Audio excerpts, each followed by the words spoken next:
بسم الله الرحمن الرحيم وبه نستعين سبحانك لا علم لنا إلا ما علمتنا إنك أنت العليم الحكيم الحمد لله رب العالمين والصلاة والسلام على سيد المرسلين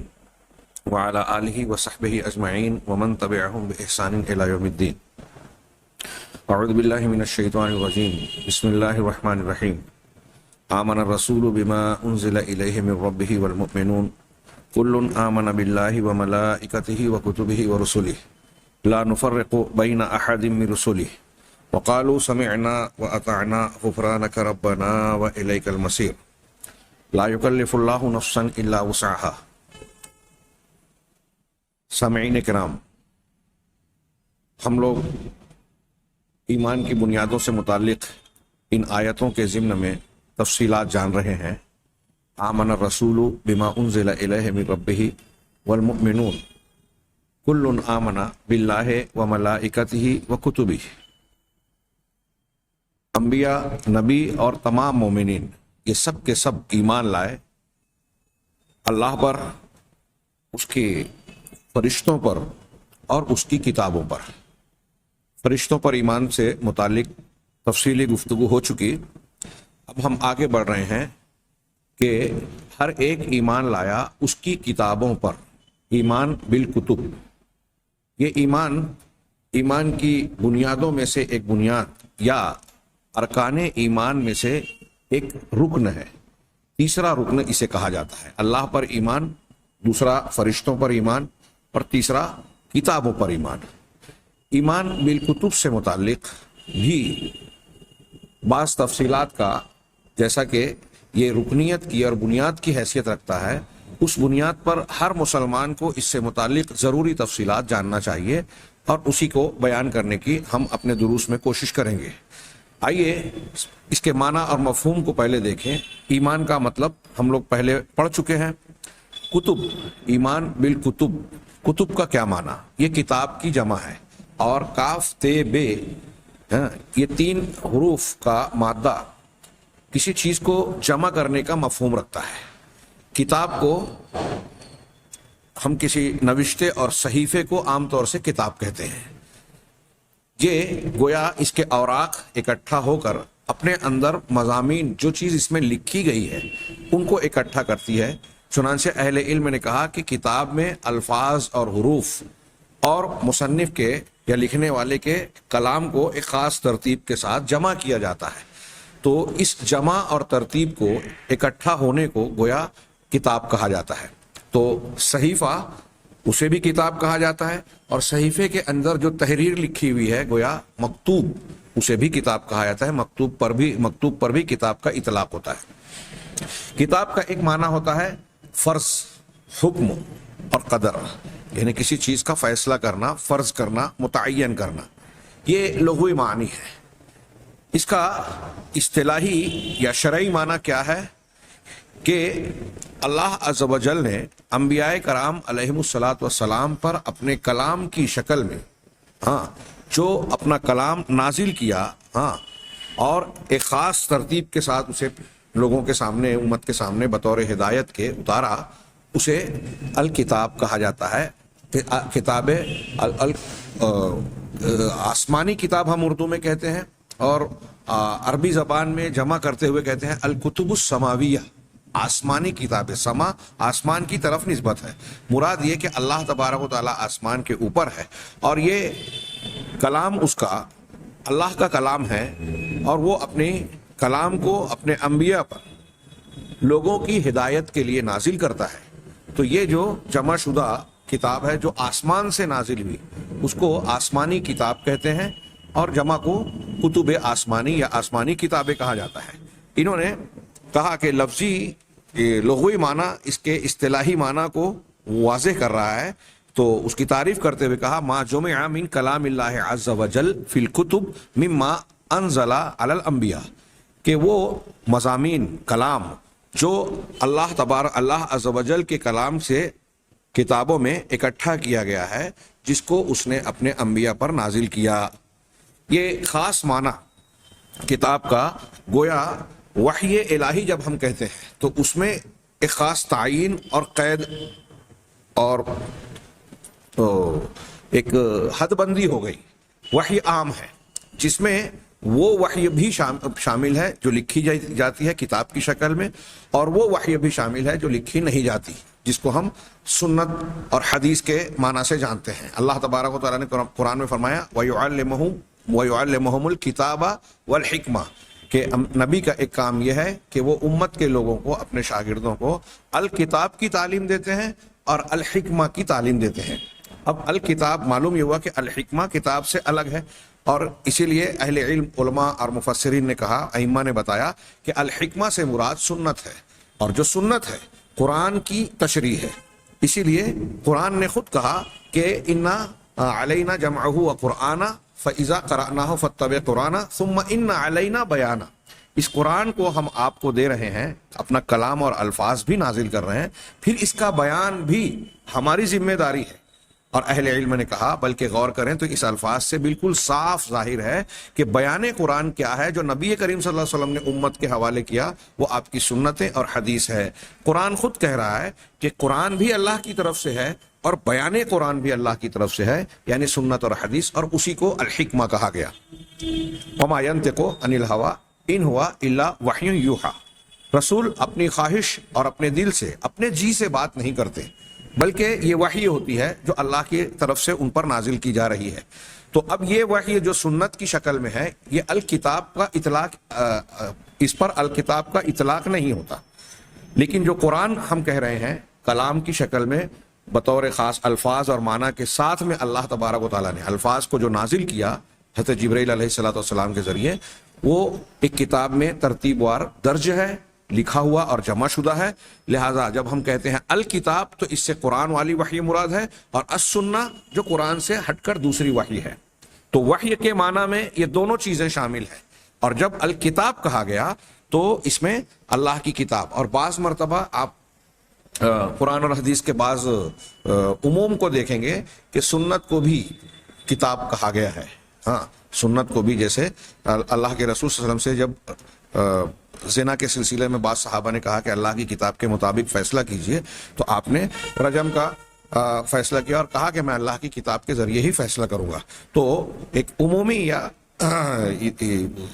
تشریحی اعتبار سے ہم یہ کہہ سکتے ہیں کہ بعض اعتبار سے حدیثوں کو بھی کتاب کہا گیا، لیکن اصطلاح میں اور معنی کے اعتبار سے قرآن اللہ کی کتاب ہے، اور سنت جو ہے وہ وحی کے عموم میں شامل ہے۔ اب اس سلسلے میں جو مطلوب ایمان ہے اللہ کی کتاب پر، وہ اللہ تبارک و تعالیٰ نے اپنے انبیاء کرام علیہم الصلاۃ والسلام پر جو کچھ وحی مکتوب ہو یا غیر مکتوب، اور خاص طور سے وحی مکتوب، جب ہم کتب سماویہ یا ایمان بالکتب کہہ رہے ہیں، کتابوں پر ایمان، تو کتاب کی شکل میں، تحریر کی شکل میں اللہ تبارک و تعالیٰ نے اپنا جو بھی کلام اپنے انبیاء پر، یعنی آدم علیہ الصلوۃ والسلام سے لے کر جناب محمد رسول اللہ صلی اللہ علیہ وسلم تک جتنے پیغمبر ہوئے، ان پر جو بھی کلام کتاب کی شکل میں نازل کیا ہے، مکتوب شکل میں، یہ اس پر ایمان لانا، یہ کتاب پر ایمان لانا ہوا۔ اور وحی پر ایمان جب ہم کہتے ہیں تو ان تمام انبیاء کرام پر مکتوب اور غیر مکتوب جو کچھ بھی نازل ہوا ہے ان تمام چیزوں کو ایمان میں شامل کرنا مراد ہوتا ہے۔ اللہ تعالیٰ کا ارشاد ہے قُولُوا آمَنَّا بِاللَّهِ وَمَا أُنزِلَ إِلَيْنَا، یہ اللہ کا حکم ہے کہ تم یہ کہو، مطلب یہ اقرار کرو، قبول کرو، کیا کہ ہم اللہ پر ایمان لائے، وَمَا أُنزِلَ إِلَيْنَا، اور ان چیزوں پر بھی ایمان لائے جو ہماری طرف نازل کیا گیا، اتارا گیا۔ اب ہماری طرف جو اتارا گیا یعنی قرآن بھی ہے، اور قرآن کے ساتھ نبی کریم صلی اللہ علیہ وسلم پر قرآن کے علاوہ جو کچھ وحی اتاری گئی اس عموم میں وہ بھی شامل ہے۔ وما انزل الی ابراہیم و اسماعیل و اسحاق و یعقوب والاسباط، اور جو کچھ نازل کیا گیا ابراہیم، اسماعیل، اسحاق، یعقوب اور ان کی اولاد پر علیہم الصلاۃ والسلام، جو کچھ نازل کیا گیا۔ اب یہاں آگے ہم کچھ تفصیلات جانیں گے کہ جن انبیاء کرام علیہم الصلاۃ والسلام کا یہاں نام ذکر کیا گیا، ان سب پر کتاب کے نزول کا یا انزال کا تذکرہ موجود نہیں ہے، اور یہ معلوم ہے کہ بعض انبیاء پر کتاب نازل ہوئی اور بعض پر کتاب کے علاوہ ہی وحی کی گئی، سب پر کتاب کا نزول اس شکل میں نہیں ہوا جیسا کہ ہم قرآن کہہ رہے ہیں اور دوسری بعض کتابوں کا تذکرہ ہے جس کا ابھی ہم ذکر پڑھیں گے. تو انبیاء کرام علیہ الصلوۃ والسلام کی طرف جو بھی وحی کیا گیا ہے ان سب پر ہم ایمان لائے. وما اوتی موسیٰ و عیسیٰ، اور جو کچھ دیا گیا ہے موسیٰ کو اور عیسیٰ کو. موسیٰ علیہ الصلوۃ والسلام پر توریت اور صحف موسیٰ نازل ہوئی. یہ ایک بحث ہے کہ دونوں ایک ہی ہیں یا الگ الگ، آگے آئے گی. وعیسیٰ، اور عیسیٰ پر جو کچھ نازل کیا گیا، عیسیٰ علیہ الصلوۃ والسلام پر انجیل نازل ہوئی. وما اوتی النبیون من ربہم، اور جو انبیاء کرام کو، نبیوں کو، دیگر انبیاء کو دیا گیا ان کے پروردگار کی طرف سے. لا نفرق بین احد منہم، ہم ان میں سے کسی کے درمیان تفریق نہیں کرتے کہ بعض کو مانے بعض کو نہ مانے، یا ایک ہی کتاب کی کچھ حصے کو مانے کچھ حصے کو نہ مانے، کچھ باتوں کو تسلیم کرے کچھ باتوں کو رد کر دے. ہم انبیاء اور ان پر نازل شدہ وحی دونوں کا معنی اس میں شامل ہو گیا، ان میں سے کسی کے درمیان تفریق نہیں کرتے. وَنَحْنُ لَهُ مُسْلِمُونَ،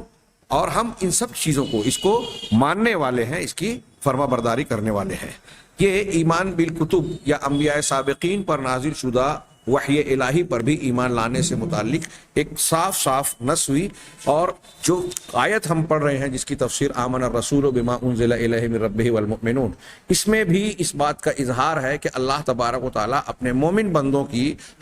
مدح و ستائش تعریف کر رہا ہے اس بات پر کہ وہ ان بنیادوں پر ایمان رکھتے ہیں. قرآن کی اور بھی دوسری بہت ساری آیتیں ہیں جس میں اللہ تبارک و تعالیٰ نے گویا رسالت کو پہنچانے والے انبیاء، ان کی خاص صفات کا تذکرہ کرتے ہوئے ان کی تعریف کرتا ہے، اور خاص طور سے ان کے ایمان لانے کا تذکرہ ذکر بھی فرماتا ہے. یہ آیت اور اس کے علاوہ اس کے مقام اور مرتبے کو بتانے والی وہ آیتیں بھی ہیں جس میں اللہ تبارک و تعالیٰ نے یہ ذکر کیا کہ جن لوگوں نے اللہ کے انبیاء پر یا ان پر نازل ہونے والی کتابوں میں سے کسی کتاب پر ایمان نہیں لایا تو اللہ تبارک و تعالیٰ نے ان کے اس جھٹلانے کی وجہ سے ان کو ہلاکت کا شکار بنایا، عذاب کا مستحق قرار دیا، اور ان پر اپنا عذاب نازل کیا، دنیا کا بھی اور آخرت کے عذاب کی بھی سخت وعیدیں سنائی. جیسے اللہ تعالیٰ کا یہ ارشاد قوم صالح کے بارے میں، فَتَوَلَّ عَنْهُمْ وَقَالَ يَا قَوْمِ قَدْ أَبْلَغْتُكُمْ رِسَالَاتِ رَبِّي وَنَصَحْتُ لَكُمْ وَلَكِنْ لَا تُحِبُّونَ النَّاصِحِينَ. اے میری قوم کے لوگوں، حضرت صالح ان کی ہلاکت کے بعد ان سے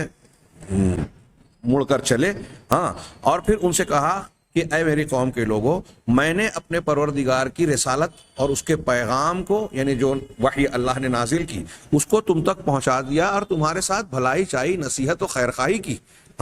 لیکن تم لوگ خیر خواہوں کو پسند نہیں کرتے، تمہارا جو بھلا چاہنے والا ہے اس کو تم پسند نہیں کرتے. یہ عام طور سے باطل پرستوں اور دنیا دار لوگوں کی ایک عام روش ہے کہ وہ یہ فرق نہیں کر پاتے کہ کون ہمارے لیے مفید ہے، کون ہمارا خیر خواہ ہے، کون ہمارے مخالف ہے. آج کے سماج میں بھی آپ یہ چیز دیکھیں گے، یہاں تک کہ مسلمانوں کے بیچ میں بھی، کہ وہ اپنے دوست اور دشمن، حقیقی دوست وہ ہے جو دنیا اور آخرت کے لیے مفید ہو، سعادت کا باعث ہو، نیکی کی طرف رغبت دلانے والا ہو، بطانت خیر ہو، اور جو گناہ کا ساتھی ہو،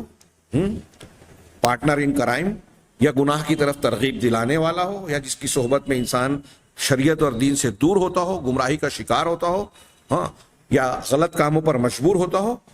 وہ خیر خواہ نہیں ہے، وہ اچھے دوست نہیں ہے. لیکن ایک بڑی تعداد ہم اپنے سماج میں بھی دیکھ سکتے ہیں کہ وہ اگر اس اصول اور معیار پر دیکھیں تو معلوم ہوگا کہ اچھے لوگوں کو، جو بھلا چاہنے والے ہیں، ان کو لوگ پسند نہیں کرتے. اسی طریقے سے کوئی شخص اگر اللہ کی نازل کی ہوئی چیزوں میں سے کسی چیز کا انکار کرتا ہے تو اللہ تبارک و تعالیٰ نے ارشاد فرمایا کہ وہ کافر ہے. جیسا کہ کہا وَمَن يَكْفُرْ بِاللَّهِ وَمَلَائِكَتِهِ وَكُتُبِهِ وَرُسُلِهِ وَالْيَوْمِ الْآخِرِ فَقَدْ ضَلَّ ضَلَالًا بَعِيدًا. سورہ نساء کی یہ مشہور آیت ہے کہ جو شخص اللہ پر، فرشتوں پر، کتابوں پر اور اس کی کتابوں پر، اس کے فرشتوں اور اس کی کتابوں پر، اس کی اللہ کا اس کے فرشتوں کا، اس کی کتابوں کا، اس کے رسولوں کا اور آخرت کے دن کا انکار کرتا ہے تو بڑی دور کی گمراہی میں جا پڑا. فقد ضل ضلالا بعیدا. اس کی بعض دلیلیں، جیسے کہ ہم نے سورہ بقرہ کی آیت پڑھی، تقریباً ایسی ہی آیت سورہ آل عمران میں بھی ہے